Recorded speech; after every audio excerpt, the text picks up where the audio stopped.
Les mecs que je veux ken. J'en viens à mes petites questions Oh fin du questionnaire de Proust. Donc là, par contre, c'est plus... Ça, c'est toi qui les as écrites. Non, c'est Proust qui Ah, les a c'est Proust, écrites. oui, j'aime bien Proust.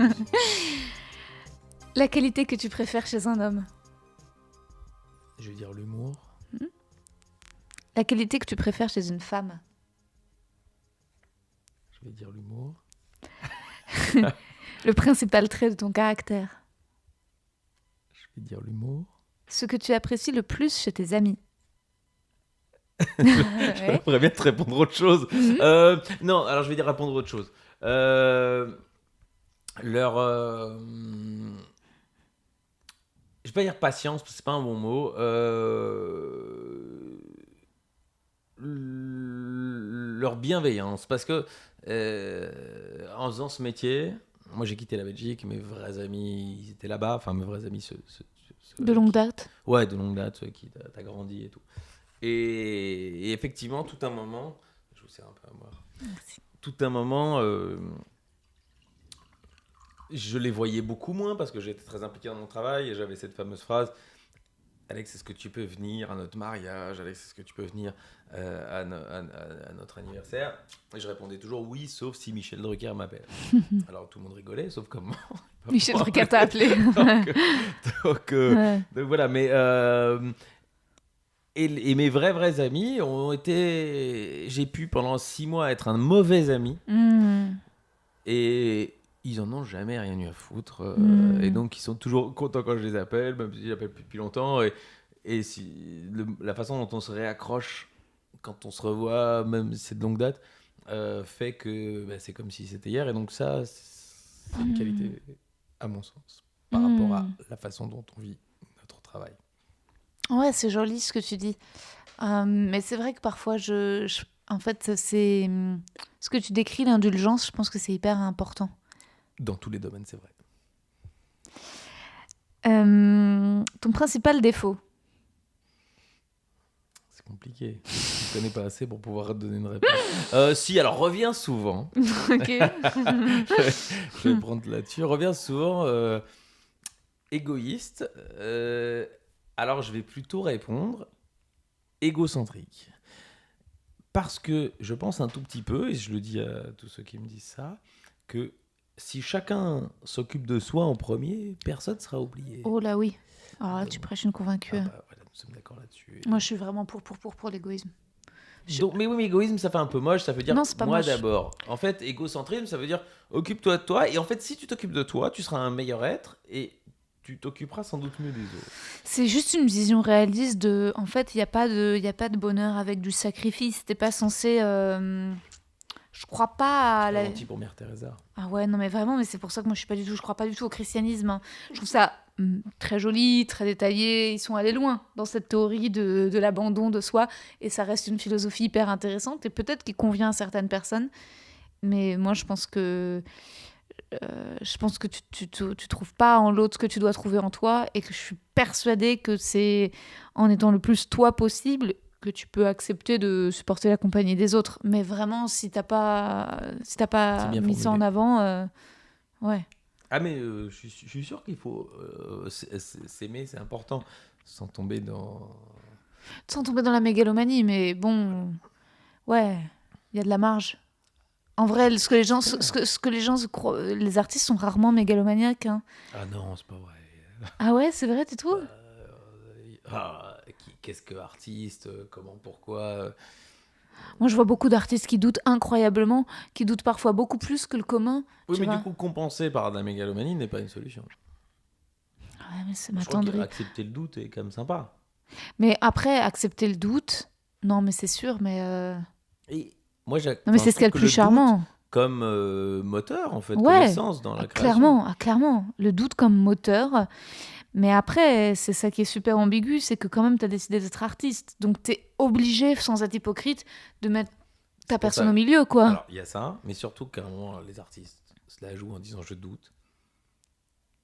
S'ils sont là, c'est qu'à un moment, ils n'ont pas douté. Ouais, c'est clair. Parce que les vrais gens qui doutent, c'est ceux qui ne montent pas sur scène. C'est ceux qui ne montrent pas leurs chansons. C'est sûr. C'est ceux qui écrivent des romans et qu'on retrouve une fois qu'ils sont morts. C'est clair. Et donc, effectivement, il y a un moment où on s'est dit, ce T'as que fait un choix. Fait, ouais. je voudrais le donner aux autres. Oui, mais c'est beau aussi dans le risque. Parce que parfois, tu as juste eu envie d'être vu.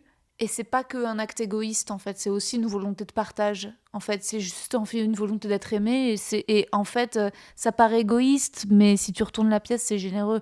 En fait, les artistes, c'est ceux qui ont le plus envie au monde de communiquer avec les autres. Alors, ça peut paraître par être aimé par le plus de gens possible, mais au fond, c'est aussi communiquer avec le plus de gens possible. Et je pense que pour revenir à mes études de commerce, c'est win-win. Ouais. C'est-à-dire que toi-même, tu te soignes et tu te rends compte par chance inouïe que de temps en temps, tu soignes les autres. Et tu l'as pas fait exprès vraiment, parce qu'au départ, c'est quand même toi que tu vas soigner. Ton occupation préférée? Réfléchir. Et du coup, mon téléphone m'angoisse un peu parce que il m'empêche un peu de réfléchir. Alors, des fois, je me force un peu à le mettre dans ma poche. Par exemple, pour aller jusqu'au kebab. Et ce trajet entre la porte de chez moi, où je mets dans ma poche, et le kebab, parce que mon cerveau, sans doute le cerveau des créateurs ou des créatifs, fonctionne toujours.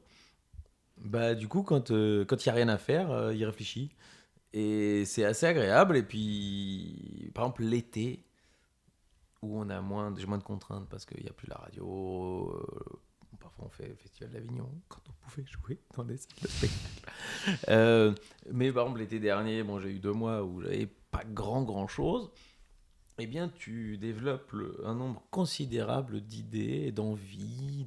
Et tu prends des notes. Tout à l'heure, en arrivant, j'avais encore une demi-idée. Je l'ai noté dans... J'adore Notes sur mon téléphone. C'est l'appli que je trouve le plus intéressante. Une page blanche. Et tu peux écrire dessus quelque chose. Donc oui, réfléchir. Activité préférée.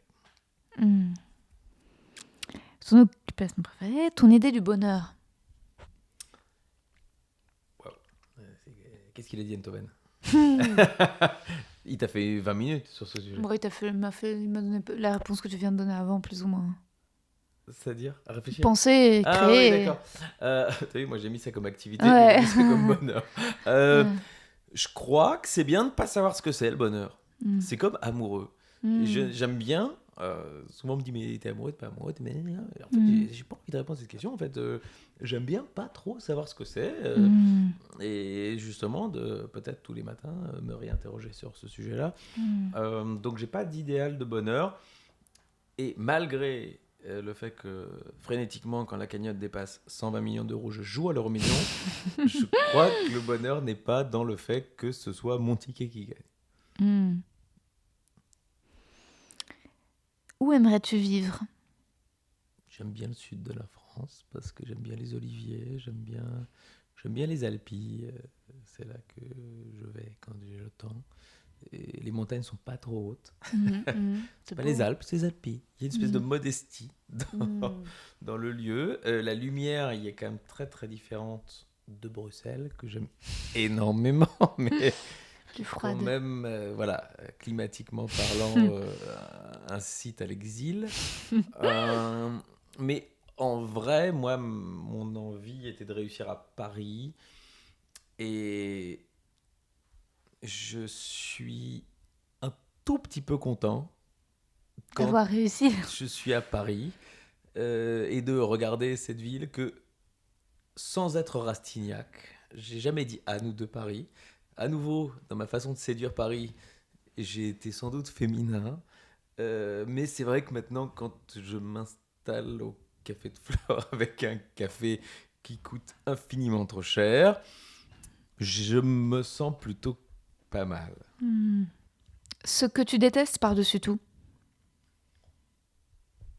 On a parlé tout à l'heure, la méchanceté. Et c'est pour ça que j'en veux beaucoup, je le dis occasionnellement à des gens comme Zemmour, Pro. Je vois leurs problèmes personnels et leur envie d'être en lumière et leur vengeance par rapport au monde, je le vois. Sauf que quand tu sors d'une émission de l'un ou de l'autre, et je peux en citer 15 autres, ces pauvres-là ont décidé d'avoir le chapeau, et pauvre, c'est un mauvais mot. tu sors de leur émission, tu es fâché, tu es méchant. Et quand tu sors de chez toi, tu regardes les gens avec méchanceté parce que tu es angoissé. Et j'espère toujours qu'en sortant de mes chroniques ou de mes émissions, quand tu sors dans la rue, tu te dis à la personne que tu croises, peut-être il est sympa. Et quand tu sors des émissions de pro et des humour, quand tu regardes quelqu'un dans les yeux, tu dis peut-être c'est la nuit. Il est pas sympa. Voilà. Et je pense que c'est copernicien pour revenir c'est de l'appel à la haine de base. C'est l'inverse. C'est-à-dire que c'est pas un moment eux qui tournent, c'est l'autre qui tourne. Ouais. Et donc voilà.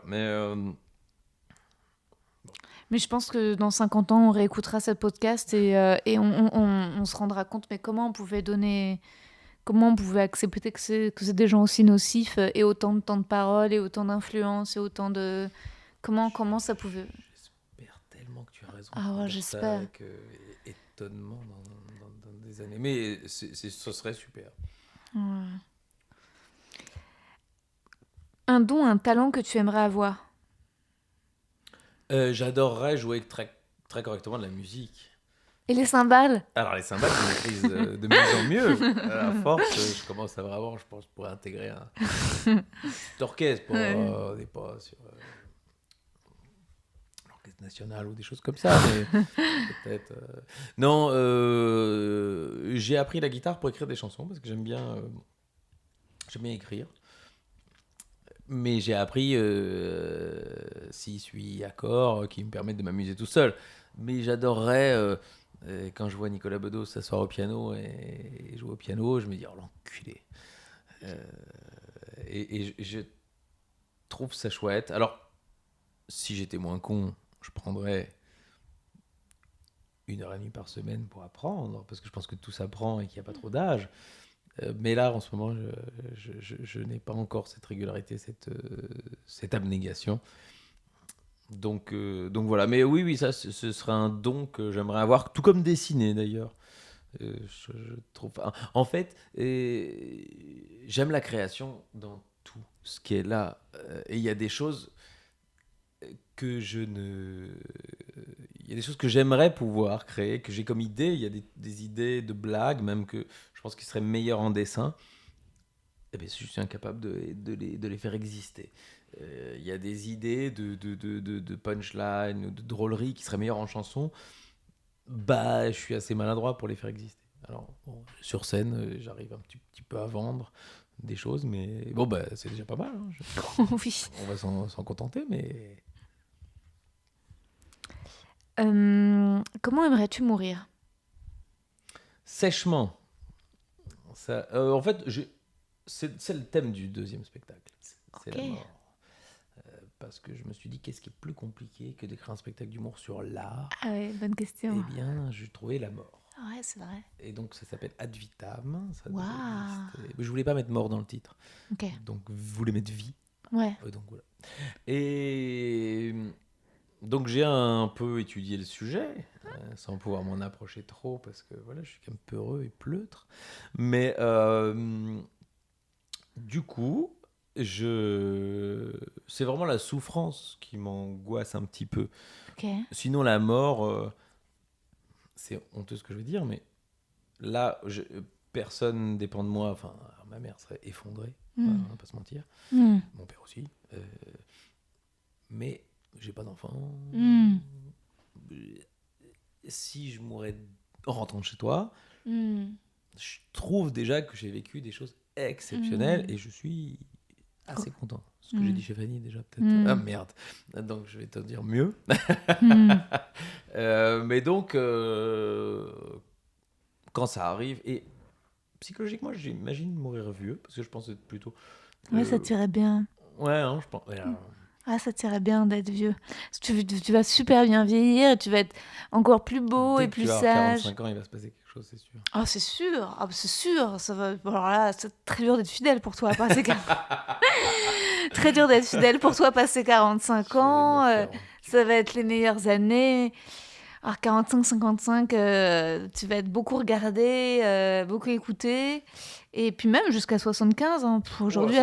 Oh non, 70, on est bien. Aujourd'hui, il y a des hommes très beaux. 70... Ah, mais grave! Tu peux aller sur un mec de 70, toi? Ah, je te jure, il y a des hommes de 70 ans qui sont super en forme, super vifs. En fait, tout se passe dans la tête. D'accord, mais sportif. Bon, Non, vraiment, je t'assure, les femmes, on est moins sur le physique que vous, hein, vraiment, sincèrement. non, il y a Non, mais on est sur le physique, mais on apprécie. J'embrasse Claire Chazal, qui est toujours ravissante. Bah, bien sûr, évidemment, évidemment. Et non, je pense que, ouais, c'est vrai que je te vois bien. Non, puis même, en fait, je trouve ça beau. Mais non, mais chez les femmes aussi. Moi, je sais pas si vieille... Parfois, je me fantasme vieille et parfois, je me fantasme pas vieille, genre morte avant. Mais... Du coup, t'as pas de réponse.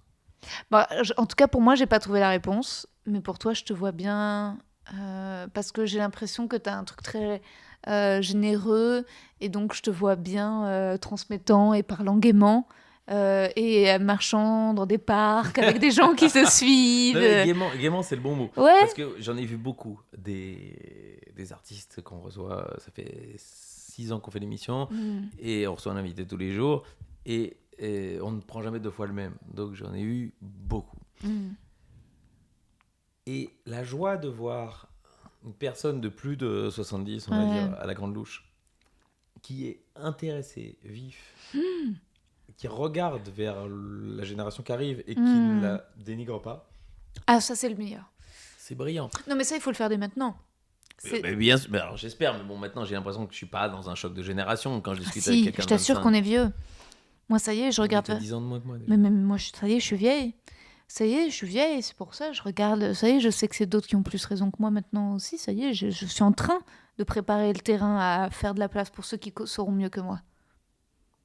Très bien, moi aussi.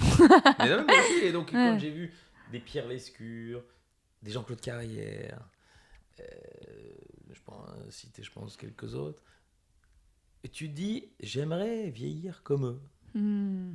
Jean d'Ormesson. Ouais. Mais on en a vu d'autres, je citerai moins, où tu sens que ça leur pèse. Je sais pas si c'est l'âge ou si c'est un truc qui peut se passer dès nos âges. C'est vraiment la question. Sans doute. C'est l'amertume. Et ça, l'amertume, quel que soit l'âge, t'as des gens qui ont nos âges. C'est plus violent quand tu es âgé. Ouais. Oh, ouais. Parce que ça n'ira jamais dans l'autre sens. Non, c'est trop tard. Si tu as de l'amertume à 25 ans, oui, tu peux reverser. Par exemple, quelqu'un que j'aime beaucoup, c'est Jérémy Ferrari. Je pense qu'il avait une certaine amertume à 27, 28, parce qu'il s'estimait pas reconnu pour son talent. Et je suis allé le voir à son spectacle. Et à la fin, il disait si dans la salle il y a des producteurs qui sont passés à côté, maintenant que je passe chez Ruquier, ben c'est bien fait pour vous. Et je l'ai interviewé, comme tu fais là aujourd'hui avec moi. Et je lui ai fait remarquer, il m'a dit j'ai été con. C'est une période où enfin on me reconnaissait. Je sortais d'une forme d'amertume. Et aujourd'hui, le gars est, je trouve, très généreux, très travailleur, enfin chouette, exemple pour les. Moi, j'ai travaillé avec lui là sur les duos. On a fait des trucs ensemble et j'aime bien son état d'esprit. Il y a des gens qui l'aiment pas et je crois qu'il aime bien l'idée qu'il y a des gens qui l'aiment pas. Oui. Mais il a perdu cette amertume qu'il avait eu jeune. Et donc quand on l'a jeune, on peut la perdre parce qu'on peut réussir et à un moment se dire mais en fait c'est moi. On a tous vécu un moment d'amertume. Mais c'est sûr. Tu vois, on a tous quand tu as 70 ans, c'est fini. Ouais. Tu seras plus jamais Georges Clooney jeune. C'est clair. Et donc c'est foutu. Et donc trouver une philosophie avec ton amertume. Ouais. Ton état d'esprit actuel. Je me force à être positif. Hein. Mais toujours. Je trouve que l'angoisse, la dépression, le malheur, c'est un sport individuel. Donc si je viens chez toi, qu'on boit des coups, qu'on mange des chips, poivre et sel, c'est obligé, je suis positif parce que c'est le moment chouette de ma journée. Si j'ai envie de déprimer sur la condition du monde, sur mes angoisses personnelles, ça arrivera seul chez moi et je crois que c'est important, ça équilibre le dossier. C'est vrai, t'as eu des moments dépressifs là, ces derniers temps ? Pas trop ? Moi, en fait, tout le monde me dit que je dis trop oui à des choses, à des podcasts de gens qui habitent Porte de Bagnolet. Mais j'aime bien dire oui à des choses parce que ça remplit mon agenda et que du coup, ça m'oblige à pas trop réfléchir au fait que Est-ce que je suis dépressif ou pas ? Et j'adore, en fait. Je passe un excellent moment. Et juste avant, j'avais l'émission pour France Inter. Je vais rentrer, je vais écrire des trucs pour un projet télévisuel. J'adore ça. Et que mon agenda soit rempli, c'est important pour moi. Une forme d'échappatoire, c'est sûr, mais échappatoire dans quelque chose qui me plaît. Et donc, du temps où j'étais à Florent, où j'avais 3h30 de cours par jour, tu rentres chez toi, tu as un vertige du monde qui t'attend, de l'incertitude de tes capacités à être à la hauteur de ce que tu aimerais être de toi-même et tout ça. Et donc, oui, à ce moment-là, je pouvais me boire une bouteille de rouge seul chez moi pour bien dormir. Du coup, tu dors tard le lendemain et tu rentres dans un cycle où tu as vraiment le temps de te poser des questions et dans des conditions qui sont pas bonnes. Mais potentiellement, si tu as un peu de recul, tu as envie plutôt de terminer très vite cette période. Et quand le travail arrive, ben, tu le prends. J'aime pas le mot travail d'ailleurs, mais... Ton addiction, c'est le travail. Mon excuse, c'est le travail. Mon échappatoire, addiction, j'aime pas trop ça, mais ma drogue, parce qu'on on aime bien la drogue, oui. Donc, oui. C'est les blagues, hein. Faire rire les gens. Hein. Vous voyez ce que c'est ? Bah ouais. Moi, je trouve ça très bien. Hein. Moi, je pense qu'on franchement, on a tous besoin d'une drogue. On a de la chance que ce soit ça, notre drogue. Oui, c'est vrai. Tu vois ? C'est pas hyper malsain. Oui. C'est malsain, mais tant mieux pour nous. Et tant mieux... Enfin, en fait, c'est malsain. C'est mais pas malsain. Non, c'est pas malsain en plus. C'est pas malsain, mais c'est totalement addictif. Tu vois, c'est vrai qu'il n'y a pas grand-chose. C'est vrai que ça, tout d'un coup, ça supplante et ça crée une nécessité. Et il y a du vide en dehors, mais tant mieux que ce soit ça plutôt que la coke, quoi. C'est qu'on n'a jamais proposé. C'est vrai ? T'as jamais pris de coke ? Non. T'as jamais pris de coke de ta vie ? Mais franchement, on est dans un degré d'intimité. Ouais. Tu pourrais me dire, non, mais je te fais confiance, mais t'as jamais pris de coke ? Mais. Ok, t'as déjà... à un moment, ouais. je viens à me juger, de me dire, mais... J'avoue, moi, je te juge un peu. Faut que tu prennes de la coke une fois pour pouvoir en parler, pour écrire une chronique là-dessus. Ben voilà. Bah écoute, tu as suffisamment Bec BD à travailler. Ouais, c'est vrai qu'il a creusé le sillon. J'ai fait de bonnes vannes. Surtout que sur ce... Ouais, c'est mon rire en fait. Mais non, la coke, moi de la coke, ça me fait pas grand-chose. Mais la MD, par contre, ça me fait, je trouve ça formidable. T'en as déjà pris ? La drogue la plus forte que j'ai pris, c'est l'Armagnac. Excuse-moi de te couper. Ça dépend. Tout le monde n'est pas d'accord sur l'accord du. Ok. Avec à voir. L'Armagnac, c'est ta drogue la plus forte. T'as jamais pris de la MD, Alex ? Mais je ne sais même pas ce que c'est. What ? Oh mon Dieu ! Mais les gars, mais appelez-moi dans Par Jupiter que je viens de vous parler de la MD. Attends. Alors, elle termine son rouge. La MD, c'est quand même un super délire. Moi, je suis pas du tout drogue parce que je suis comme toi. J'ai l'impression que... Alors, c'est quoi les initiales ? MDMA. La MDMA. Oui, alors c'est vu les filles. La MDMA, c'est... j'ai pas envie de te décrire les composantes scientifiques parce que je sens derrière les 50 000 personnes qui vont venir me corriger. Ce que je peux juste... Donc, envoyez-nous également de la MDMA. Ça sera jamais légal, mais en France, jusqu'à présent. Mais par contre, l'effet de la MDMA, c'est que ton corps est dans du coton, que tu voles un peu, que tu as les pieds un peu au-dessus du sol. Moi, j'ai pas eu de descente en plus, franchement. J'ai pas eu de descente. Et c'est juste que... C'est physique, ça ? T'as envie de baiser ? Ouais. D'accord. En fait, c'est pas baiser dans l'énergie de baiser, mais par contre... Le chat arrive. Ouais, le chat arrive. Ça me rappelle des mauvais souvenirs. C'est pas l'énergie de baiser dans le côté... C'est tout sauf sportif. La MDMA, c'est très planant. Par contre, c'est vraiment...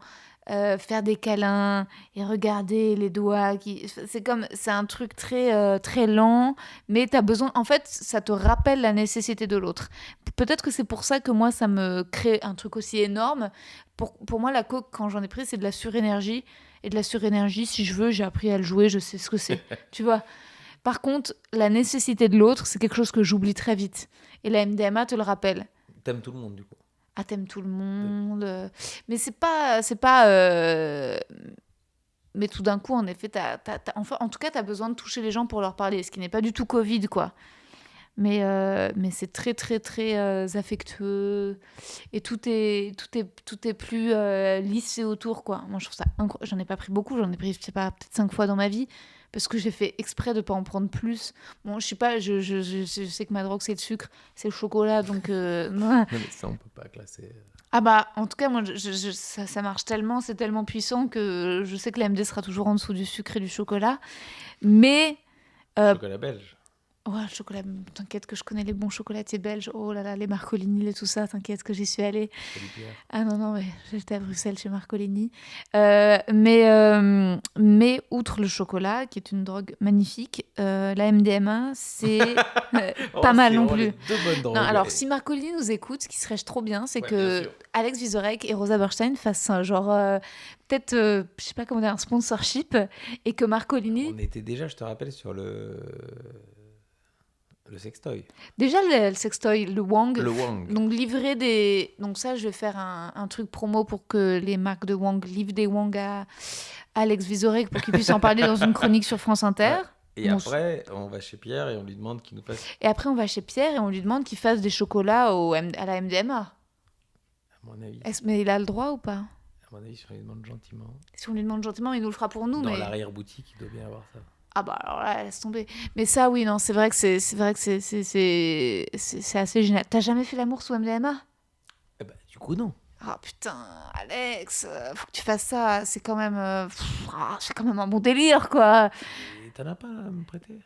Non, j'en ai pas. Non, parce que moi, je fais attention. Moi, déjà, je fais attention à jamais en acheter. Toujours qu'on m'en propose, parce que j'ai pas envie de devenir droguée, parce que déjà, j'ai déjà suffisamment de problèmes. Mais par contre, quand il y en a, je dis oui. Quand il y en a, je dis oui, parce que je sais que c'est un peu plus que la vie, quoi. C'est trop bien. Mais la drogue, c'est un vrai truc, hein. C'est génial le podcast, parce qu'on peut faire l'apologie de la drogue. Mais bien sûr, l'apologie de la drogue. La drogue, c'est plus que la vie. Donc en fait, c'est une expérience où tu vois, c'est ça qui est marrant. Je crois que je développe une adrénaline du plaisir de ce que je fais. Et tu sais bien qu'est-ce que c'est l'adrénaline d'entendre les gens rire, c'est quand tu es sur scène et tout. Que je n'ai pas un énorme besoin. Enfin, pour moi, déjà, la scène, c'est plus que la vie. Mais alors, peut-être, tu vas me faire... non, si, en fait, c'est super... la drogue, je pense que il doit y avoir vraiment des processus scientifiques et des molécules qui sont assez similaires, hein, c'est évident, que la sensation sur scène, que ça développe de l'endorphine ou je sais pas quoi, c'est évidemment que c'est de la drogue aussi, que d'entendre des rires et que c'est très, très galvanisant et que ça procure beaucoup, beaucoup, beaucoup de plaisir et que tu es totalement high. Ça, c'est clair que mais en fait, c'est des drogues différentes. C'est-à-dire que dans la vie, il y a différentes drogues. La drogue que tu as sur scène, c'est une drogue du pouvoir, quand même. Hein. C'est tu contrôles. Il y a des gens qui... Voilà. La MDMA, c'est l'inverse. C'est toi qui acceptes d'être sur le nuage. Donc c'est un truc où tu renonces au contrôle et tu te laisses... Et je pense que pour des gens comme moi qui sont ultra intellectuels, je suis pas très logique ni très cérébrale, mais en tout cas je suis très pas tellement dans mon corps que ça. Ça te recentre. Ah ouais, parce que justement, moi je suis pas du tout sexuelle. En fait, moi je suis pas sportive. Tu mens. Je suis pas sportive, donc le seul moment où j'ai l'impression d'être dans mon corps, c'est via le sexe. Le sexe me rappelle que j'ai un corps. C'est pour ça que j'aime bien le sexe, parce que je suis là genre, oh putain, c'est quoi ça ? C'est des hanches. On avait oublié. Et donc le sexe te rappelle que t'as un corps, ce qui est cool, parce que t'es là genre, putain, tout ça c'est à moi. Et donc ça me permet de le détester tout le temps, d'avoir un rapport très ambigu. Mais la MDMA, en fait, je pense que pourquoi j'adore tellement la MDMA, c'est que ça te fait vraiment aimer l'autre, et moi j'ai une tendance ultra parano. Ah oui, tu penses qu'il veut te tuer ? Ouais, vraiment, j'ai vraiment une tendance que l'autre veut te tuer. Et donc... Faut régler ça. Je sais pas si je crois que c'est foutu pour les juifs. Je crois qu'on est encore 150 ans. Non. C'est vrai, mais j'avoue.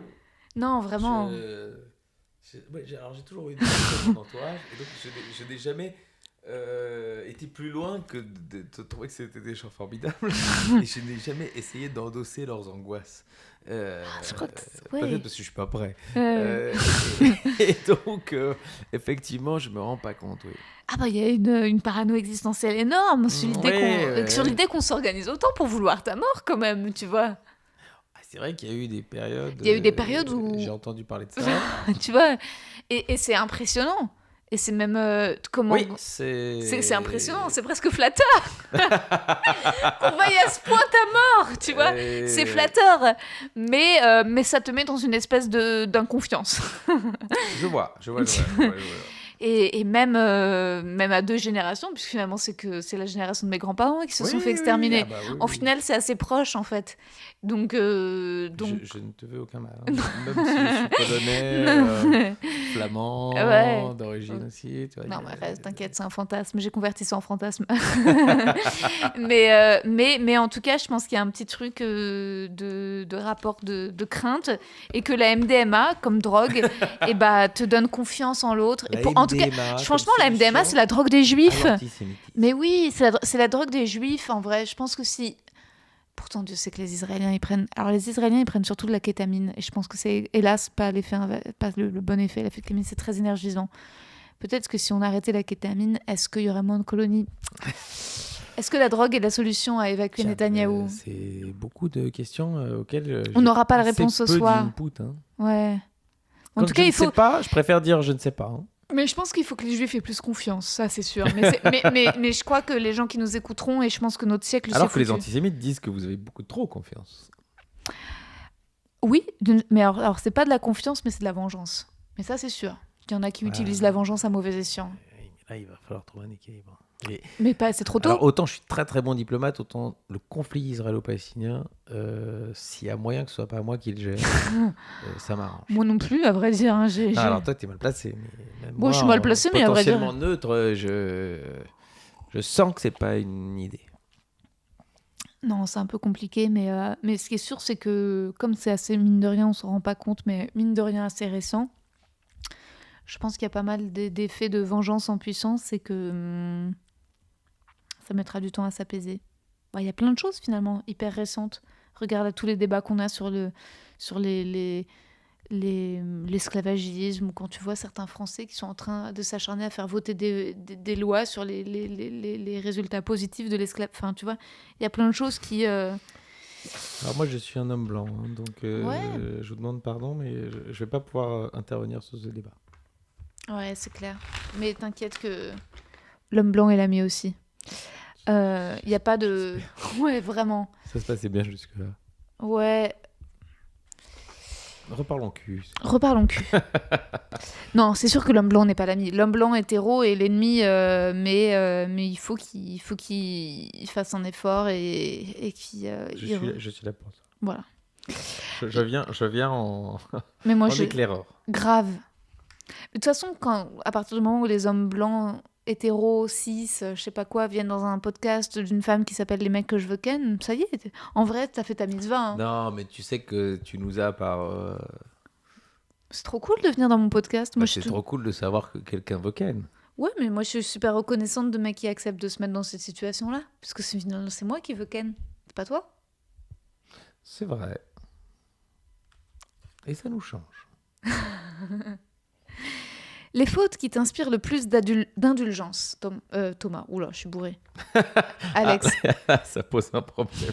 Non, je suis pas du tout bourré. Non, c'est que tu me changes de prénom, pas que tu es bourré. Au fond, à peu près toutes, et si on accepte de s'excuser. Et je pense que le problème humain est souvent qu'on n'accepte pas de s'excuser et qu'on trouve justement 1000 raisons de pourquoi on a fait une faute. Non, parfois on en a fait une. Et je pense que le truc le plus intelligent, parce que c'est trop tard de toute façon, c'est d'assumer totalement que... il faut que l'excuse soit sincère, évidemment. Mais parfois, il faut savoir s'excuser. Donc, je pense que... évidemment... C'est la meilleure réponse. Alors, je ne dis pas de ça pour te flatter, mais c'est la plus belle réponse que j'ai jamais eue. Prends ça, Enthoven. Non, mais c'est vrai, parce qu'à chaque fois que j'ai posé cette question, jusqu'à présent, chacun a essayé de répondre à une faute en particulier et personne n'a généralisé. T'es le premier à généraliser la question. Est-ce que t'es en train de dire que je suis la personne la plus intelligente que tu connaisses ? Peut-être. C'est énorme, ça m'est jamais arrivé. T'es la première personne à qui j'inspire ça. Et enfin, la dernière question, Est-ce que tu as une devise favorite, un mantra, comment dire, une phrase auquel tu penses, qui t'aide à aller bien ou au contraire qui te motive? C'est marrant parce que dans le spectacle sur la mort, je parle à un moment des épitaphes. Et au fond, l'épitaphe, c'est la dernière phrase qu'on laissera de nous. Et il y a des choses assez drôles et puis il y a des choses assez philosophiques. Et j'ai pas encore totalement trouvé la mienne. Mais évidemment, je voudrais qu'il y ait un peu d'humour dedans. Et je voudrais qu'il y ait beaucoup de positivité dedans. Et donc, j'ai pas de leitmotiv quand je me lève le matin, mais Annie Cordy nous ayant quittés cette année, et France Inter m'a demandé de faire les chroniques de fin d'année à la place de Charline le matin à 7h55 en bilan de l'année. Et chaque jour, je termine par Ça ira mieux demain de Annie Cordy, qui est une chanson très positive, en expliquant que de toute façon en 2020 rien n'a été mieux demain. Au fond, depuis janvier et les incendies en Australie, on s'est dit ça peut pas vraiment être pire. Et puis bam. Et donc Ça ira mieux demain me semble quelque chose que si chacun se disait ça serait pas mal. Merci Alex. Merci Rosa. Je te libère.